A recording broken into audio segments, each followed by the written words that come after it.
Brilliant.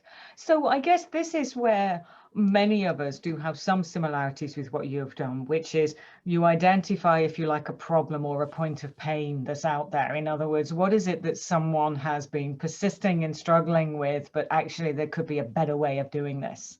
And I think, do you find yourself then discovering these pain points because people come to you with an issue, or are you sending a few people out there on the hunt for, look, we need something in this arena or in that arena? What do you find yourself doing?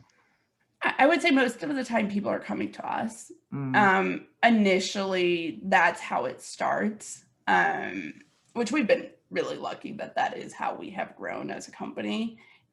However, a lot of our relationships end up happening for years. With our clients, I have mm, clients that I've had for 10 plus years. And it's not that every day we are intrinsically engaged with them, but sometimes we discover problems they never even knew they had, or they're like, I don't know what's wrong. Can you just go yeah. figure out why Mm, my doctor's not happy? I'm not getting money in the door. Bills aren't getting paid. Whatever it might be, there's always these different issues, but they don't really always understand why it's happening. And we're often there figuring out both why and how to fix it. And mm-hmm, I think our market differentiator that we always say is in tech. I think a lot of times people who have worked a lot in the corporate world will tell you this about IT. They tell me no.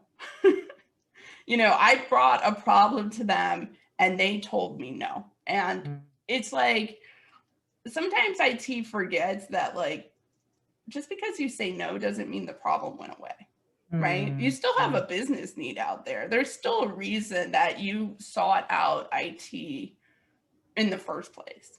And mm. just because they said no, it the need is still there.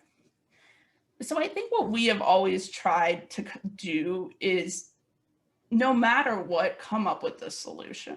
Mm, It mhm. might not be the solution you initially came to us for, because sometimes clients come to us and they're like, I want to do this and this and this. And you're like, there is literally no way that can happen.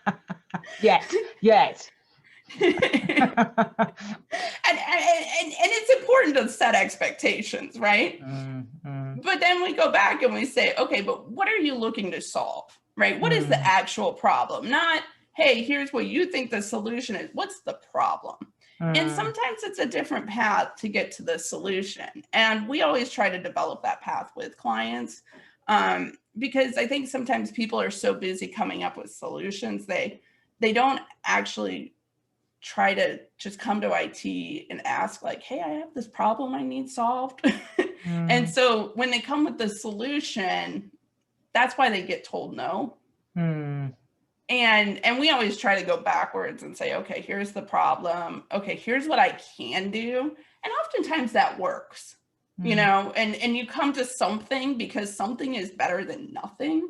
And so mm. maybe not the most ideal situation, but it works. And I think that's why we have been able to have such long relationships with our clients, because they trust that, like, when they bring us an issue, we will at least try to solve it for them. Yeah, and that you'll listen, and then you will have the kind of brain that helicopters above, but also digs deeper underneath that superficial thing they first give you and says, Yeah. actually, you know what is it that is really happening here? What is it that we think we can really achieve for you? I love all of that. It makes all sense to me.